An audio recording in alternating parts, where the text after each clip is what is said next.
Betty Whittaker's words don't arrive loudly. They don't accuse. They don't threaten.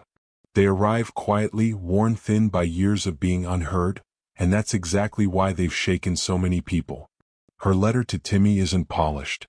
It isn't written for headlines. It reads like something torn from the inside of a woman who has lost control of her own story and is trying one last time to speak directly to the person she loves most. She talks about the porch first. That old porch that held generations of memories. Summers that outsiders laughed at but that felt complete to them. Soda bottles, barking dogs, coloring books scattered across the floor. Timmy spelling his name over and over until the paper ran out. Lorraine hiding snacks. Ray chewing tobacco. It wasn't neat. It wasn't pretty. But it was theirs. And in Betty's words, that mattered more than anything anyone else ever said about them. What makes the letter so painful isn't nostalgia. It's grief. Grief for a life that didn't end naturally but was interrupted. She doesn't write as someone confused about what happened.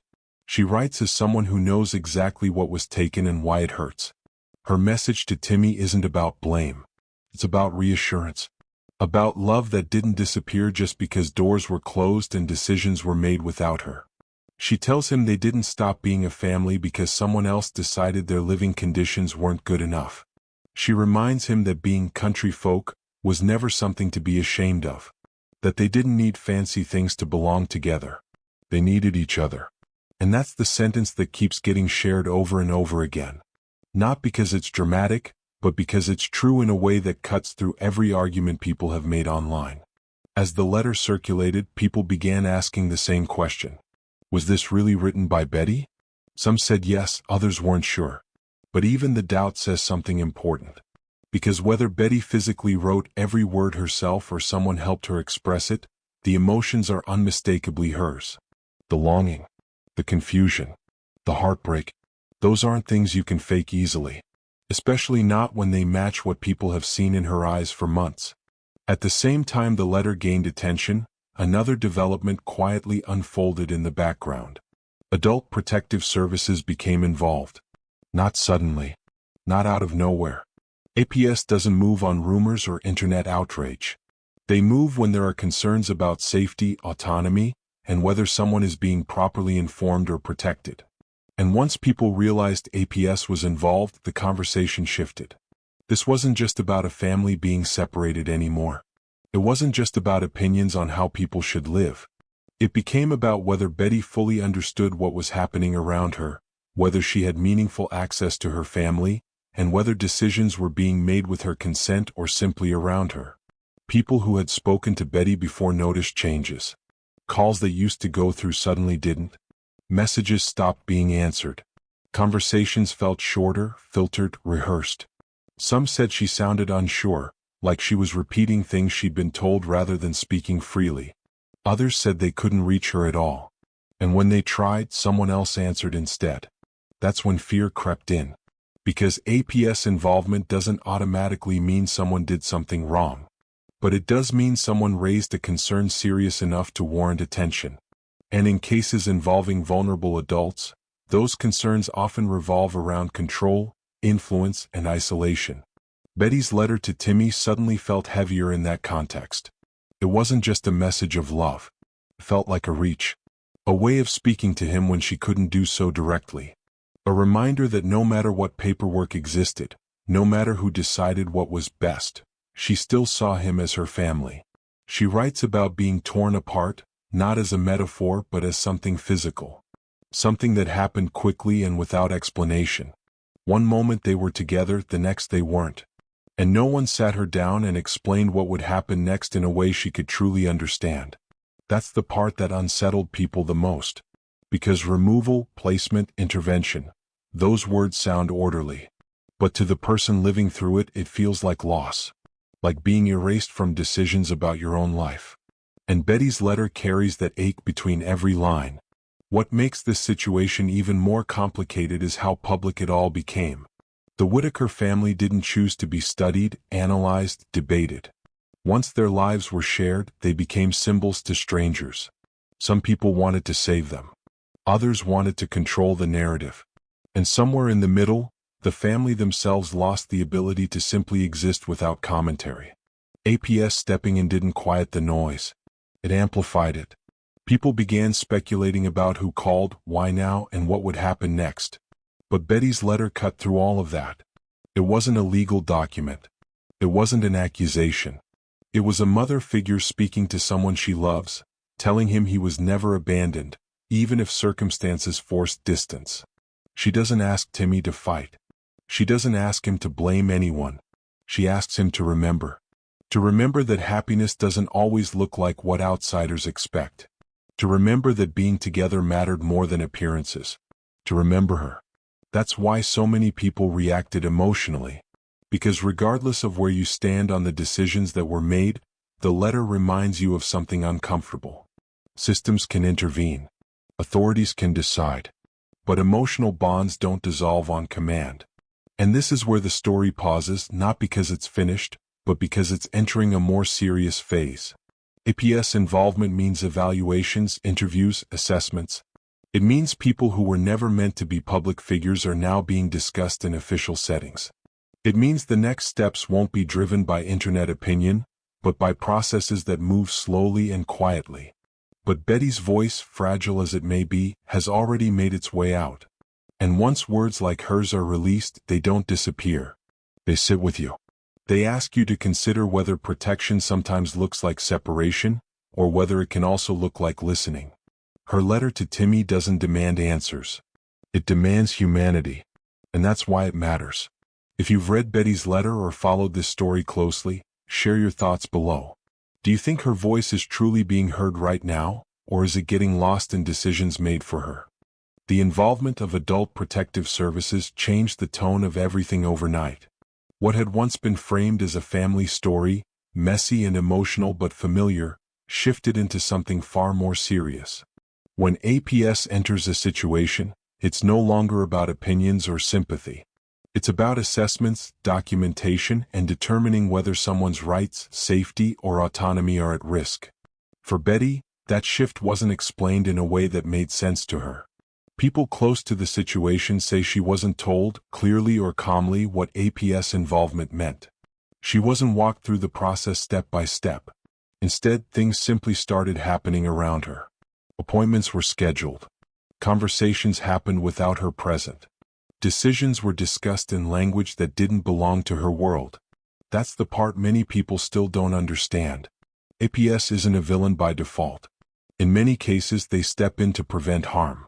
But when communication breaks down, even protection can feel like punishment. And for someone like Betty, whose life has always been shaped by others making choices on her behalf, that feeling hits harder than most realize. People noticed that Betty's access to Timmy became more restricted after APS stepped in. Phone calls that used to be frequent suddenly stopped. Messages were delayed or unanswered. When she did speak, her words sounded careful, as if she was afraid of saying the wrong thing. Not because she had something to hide, but because she didn't want to make things worse. That's where her letter takes on even more meaning. Written words don't get interrupted. They don't get redirected. They don't get softened by someone standing nearby. A letter is one of the few ways Betty could speak without being filtered. And in that letter, she didn't challenge APS. She didn't criticize the process. She spoke directly to Timmy's heart. She told him she remembered everything. The ordinary moments.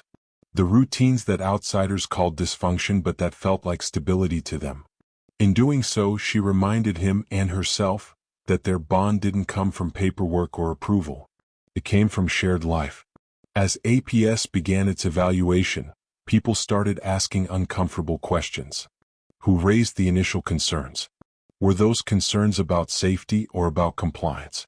Was Betty viewed as someone needing support, or as someone incapable of understanding her own circumstances? Those questions matter because the answers shape outcomes.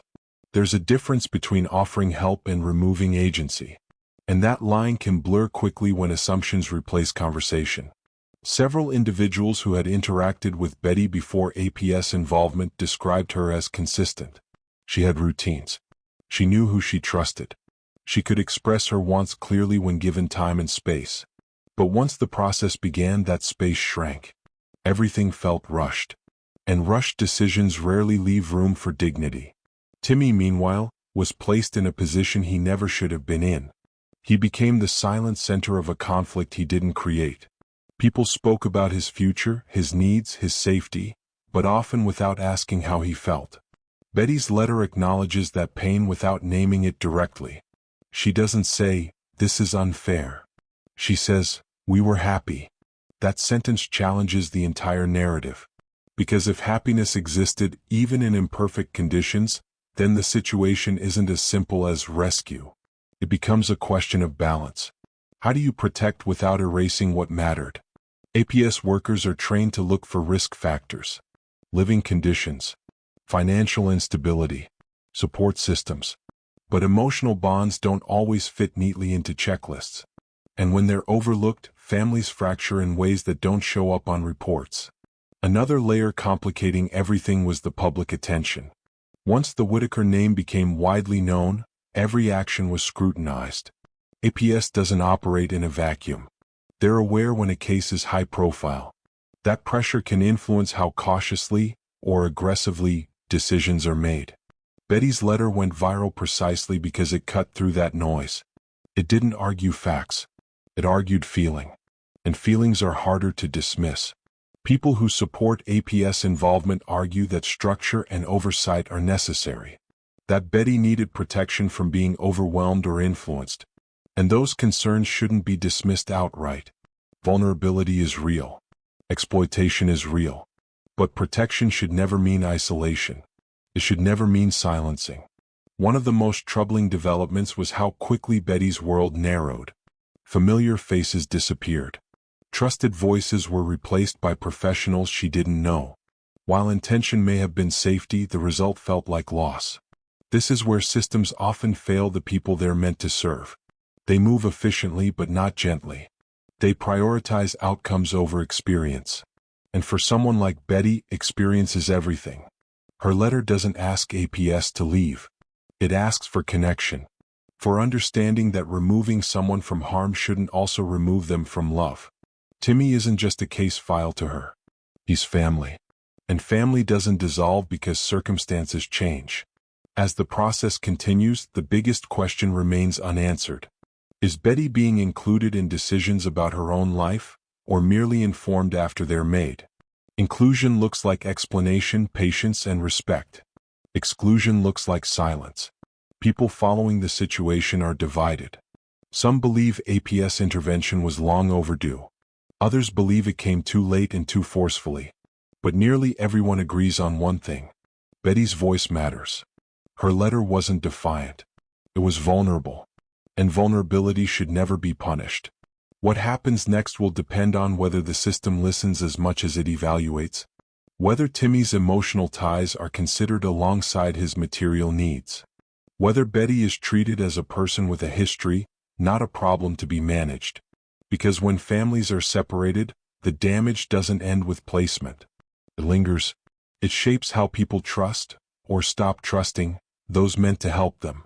Betty's words remain out there now. They can't be taken back. And maybe that's the point. She spoke when she felt she couldn't speak anymore. She reached for Timmy in the only way she could. The question isn't whether APS has authority. It does. The question is whether it has empathy. And that's where this story still hangs in the balance. What do you think? Was APS involvement necessary protection, or did it go too far by cutting off Betty's voice? Share your thoughts below. What followed next was not loud, dramatic, or explosive. It was quieter than that and in many ways more damaging. The silence around Betty deepened. Not the peaceful kind, but the kind that grows when decisions are being made without you, when conversations happen in rooms you're not invited into, when your name is spoken in reports instead of in questions. By the time Adult Protective Services had fully settled into the case, Betty's daily life no longer belonged to her. Simple routines were interrupted. People who once checked in casually now hesitated, unsure whether contact was allowed, appropriate, or permitted. That uncertainty spread quickly and isolation followed. This is the part many people misunderstand about cases like this. Isolation doesn't always come from intention. Often it comes from fear. People don't want to interfere. They don't want to make things worse. So they step back. And when everyone steps back at once, the person at the center is left alone. Betty felt that shift immediately. She didn't say it outright, but those close to her noticed how her energy changed. She became more subdued, less expressive. Not because she had nothing to say, but because she wasn't sure who was listening, or how her words might be interpreted. Her letter to Timmy wasn't just an emotional expression. It was a lifeline. Writing gave her control in a situation where control had been steadily taken away. Every sentence was deliberate. Every memory chosen carefully. She didn't want to trigger concern or suspicion. She wanted to reassure him. And maybe, in the process, reassure herself. Timmy's situation grew more complicated as well. With APS involved, his world became structured in ways that didn't feel familiar. New schedules. New expectations. New people telling him what was best. Change can be destabilizing for anyone, but for someone who relied on routine and familiarity, it was overwhelming. What made it worse was the absence of context. Timmy wasn't given a clear explanation of why things were happening. He was told what to do, where to go, when to comply, but not why his family bond had suddenly become a problem that needed managing. Betty understood that fear. She had lived her entire life with others deciding what was appropriate for her. She had learned early on that asking too many questions could be mistaken for resistance. So she didn't push. She waited. And waiting took its toll. As weeks passed, people began to notice inconsistencies. Information shared with one person didn't match what another was told. Some were told Betty couldn't be contacted. Others were told she didn't want contact. The truth was far simpler and far more painful. Betty didn't know what she was allowed to do anymore. That kind of confusion erodes confidence. It makes people second-guess themselves. And for someone already navigating a system they don't fully understand, it creates a constant sense of anxiety. Meanwhile, public conversation continued without her. Commentators debated her capacity. Strangers speculated about her intentions. Some painted her as fragile and incapable. Others as stubborn and resistant. Very few spoke about her as a whole person. That's the danger of systems intersecting with public attention. Once a narrative forms, it's hard to undo. And Betty didn't have the platform, or the energy, to correct it. Her letter to Timmy became one of the few authentic windows into her reality. She didn't argue for reunification outright. She didn't demand change. She reminded him of love, of shared history, of identity. Identity matters more than people realize. When everything else is taken away, your home, your routines, your family, identity is often the last thing holding you together. Betty knew that. She was trying to protect Timmy's sense of self, even from a distance. The response to the letter was immediate. Some people were moved. Others questioned its authenticity. That doubt hurt more than criticism ever could. To suggest that Betty wasn't capable of expressing herself so clearly was another form of erasure. People who had spent time with her pushed back against that idea. They said she had always been thoughtful when given time. That she expressed herself better in writing than in rushed conversations. That the letter sounded exactly like her. Still, the doubt lingered. And that doubt fed into the broader issue at hand. Who gets to decide whose voice is valid? As APS continued its process, the focus remained on assessments and outcomes. Reports were written. Recommendations discussed. But very little attention was paid to emotional continuity, to the trauma of separation, to the grief that doesn't show up on checklists. Betty's physical needs were addressed. Her housing situation was stabilized. Her basic care was ensured. But emotional care is harder to quantify. And without it, even the best intentions fall short. Timmy began to withdraw. Those around him noticed he spoke less about the future. He stopped asking when he would see Betty again. That silence was mistaken for adjustment. In reality, it was resignation. Betty sensed that too. She worried that by not being present, she was slowly being erased from his daily life. Not deliberately, but inevitably. Memories fade when they aren't reinforced. And she feared becoming a story instead of a constant. That fear is what fueled her continued attempts to communicate, even when responses were slow or non-existent. She wasn't trying to undermine anyone. She was trying to remain visible. At the same time, professionals involved in the case faced their own pressures. They had to follow protocols. They had to document everything. They had to justify decisions in case of scrutiny. That environment doesn't always allow for flexibility. But flexibility is exactly what this situation required. Not leniency. Not neglect. Humanity. There is a way to protect someone without cutting them off from everyone they love. There is a way to include families in care plans instead of treating them as obstacles. And there is a way to listen without assuming incapacity. Betty's story sits at the intersection of all those failures and possibilities. She never said the system was evil. She never accused anyone of malice. She simply asked to be remembered as a mother, a sister, a person, not a case. As the weeks turned into months, the question became unavoidable. Was this process helping Timmy heal, or was it teaching him that love is conditional? That connection can be removed without explanation? Those lessons last far longer than any placement. Betty continued to wait, to hope, to write when she could. Each letter carried the same underlying message. I'm still here. I still love you. You still belong. And that message matters more than any report. The outcome of this situation isn't finalized yet. Decisions are still being reviewed. Recommendations still debated. But one thing is already clear. The emotional cost has been enormous. Families don't recover easily from separation, especially when separation happens without clarity or closure. Betty's strength has always been quiet. She doesn't demand attention. She doesn't shout. She endures. But endurance shouldn't be mistaken for consent. As this process moves forward, the people in charge face a choice. They can continue to prioritize procedure over personhood. Or they can pause long enough to ask a simple question. How do we protect without erasing? Timmy's future depends on more than stability. It depends on belonging. And Betty's presence, however limited, has always been part of that. This isn't about undoing what's been done. It's about deciding what happens next.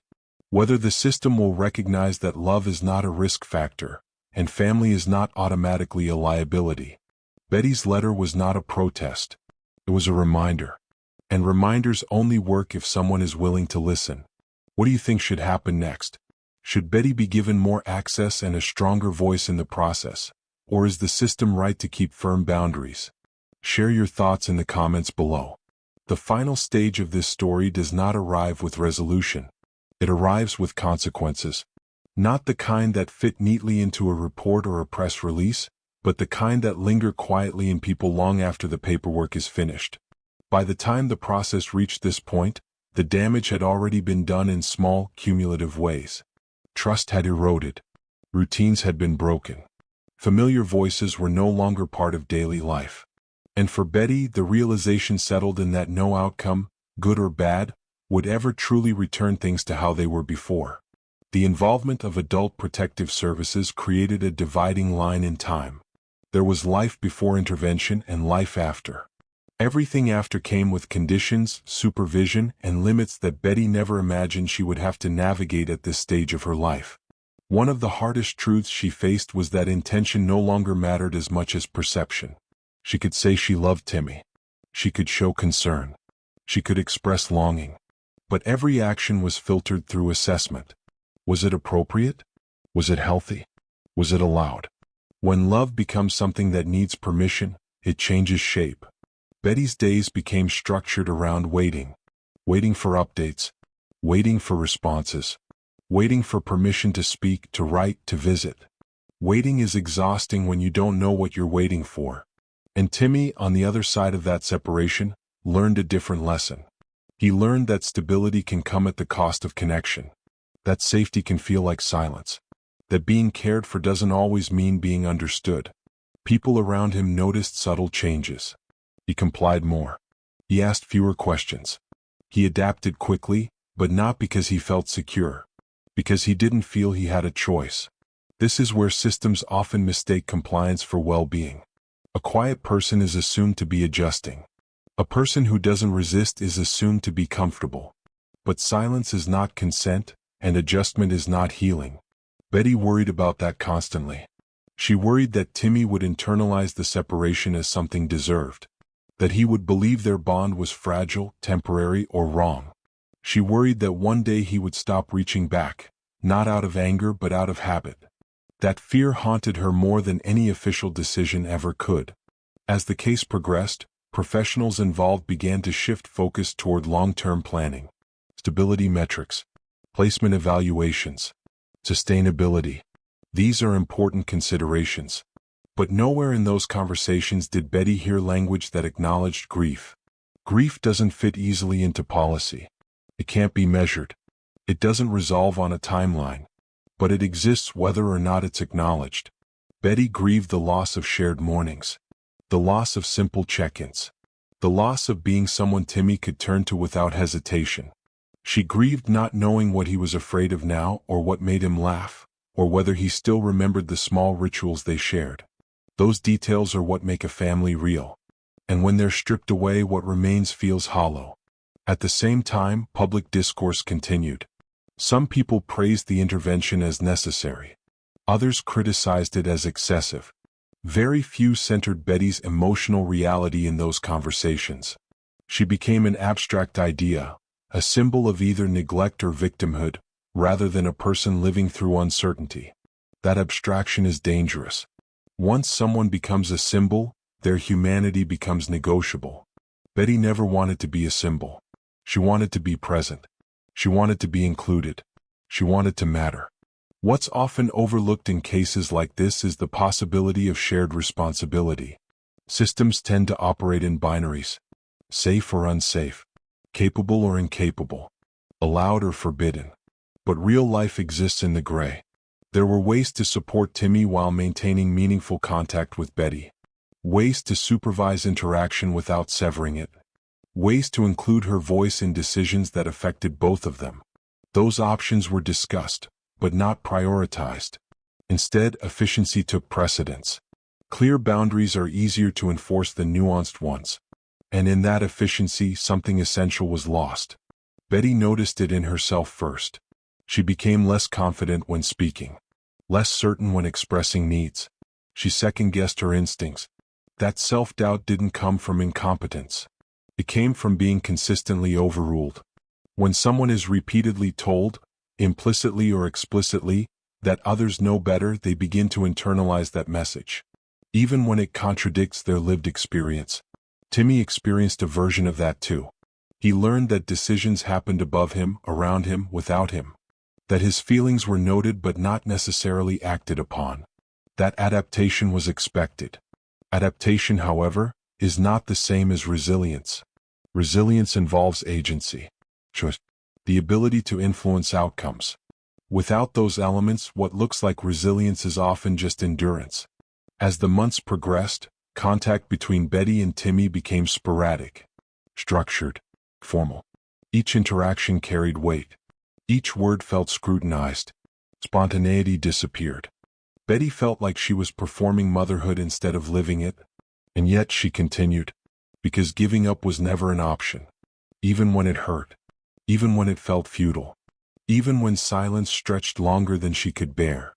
Her persistence was not defiance. It was devotion. The hardest realization came when Betty understood that the system would eventually move on. Cases close. Files are archived. Staff rotate. But she would still be living with the outcome. Timmy would still be shaped by this period of separation. By what it taught him about love, authority, and belonging. That responsibility weighs heavily on people like Betty, people whose lives don't reset when professionals exit the picture. What happens after oversight ends? After monitoring stops? After reports are filed? Those questions rarely receive the attention they deserve. Because true accountability doesn't end when a case is resolved. It continues in the lives affected by those decisions. Betty doesn't ask for the past to be undone. She asks for recognition, for dignity, for a role in the future she helped create. She asks that Timmy not be taught that love is conditional, or that family is a problem to be solved. As this chapter draws to a close, the story remains unfinished. Outcomes will be decided, plans implemented, but the emotional truth will persist. Systems can provide structure, They can provide protection, but they cannot replace connection. And connection is what sustains people long after safety is established. Betty's letter was never meant to challenge authority. It was meant to preserve memory. To say, I am still here. I still care. I still matter to you. That message deserves more than acknowledgement. It deserves response. The question now is not whether intervention was necessary. The question is whether compassion will be allowed to coexist with control. Whether Betty will be seen not as a risk but as a resource. Whether Timmy will be given not just stability but continuity. Because healing doesn't happen in isolation. It happens in relationship. And relationships don't thrive when they're treated as liabilities. As observers, supporters, and members of a broader community, there is a role to play here. Not in assigning blame, but in insisting on humanity. Systems improve when they are questioned thoughtfully. When outcomes are examined honestly. When people refuse to accept that care must come at the cost of connection. Betty's story is not unique, but it is specific. And specificity matters. Because behind every case number is a person waiting to be heard. Behind every placement decision is a relationship altered. Behind every letter is a voice asking not to be forgotten. So the final question is simple, but not easy. Can protection exist without erasure? Can safety include love? And will the people with power choose to listen before silence becomes permanent? What do you think should happen next for Betty and Timmy? Should family bonds be restored where possible, even within structured care? Or is separation the only responsible path? Share your thoughts in the comments below. Thank you for watching this video. Click here to watch another video that might interest you.